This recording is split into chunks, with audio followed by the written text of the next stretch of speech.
এই যে মুন্সিগঞ্জে আমাদের এক নেতা বললেন তার ছেলেকে ধরে নিয়ে গেছে আর তার লাশটাও পেল না, তাকে গুম করে ফেলেছে।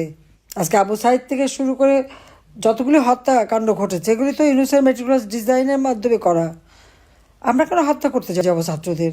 জুলাই 15 তারিখ পর্যন্ত যখন ওরা আন্দোলন করছে তাদেরকে একটা টোকাও লাগতে দেয়নি।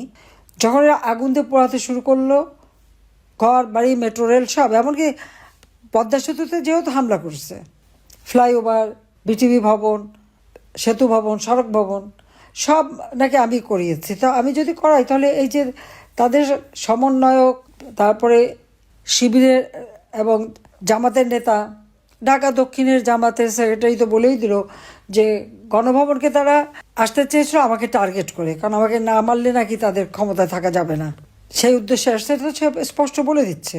আর বিভিন্ন ভবনে যে আগুন দিয়েছে বা জ্বালিয়েছে, বিটিভি ভবন যে জ্বালানো, সে তো যেই খুব গর্ব করে বললো যে সে কোথায় কিভাবে আগুন দিয়েছে। আর এক সমন্বয়ক বললো মেট্রো রেল আর আগুন দেওয়া। তারপর দুইজন আবার পুলিশকে হেলমেট পরেনি দেখে পুলিশ যখন ধরলো বলে দিল পুলিশকে মেরে ঝুলিয়েছিলাম তো ওদেরকে আবার ঝুলাবো। তাহলে যারা করছে তারাই তো গর্বভরে বলে যাচ্ছে, আর বলার সুযোগটা দিয়েছে এই জন্য যে এদেরকে ইন্ডেমনিটি, দায় মুক্তি দেওয়া হয়েছে। যে এইরকম অরাজকতা দেশে কেউ দেখেনি।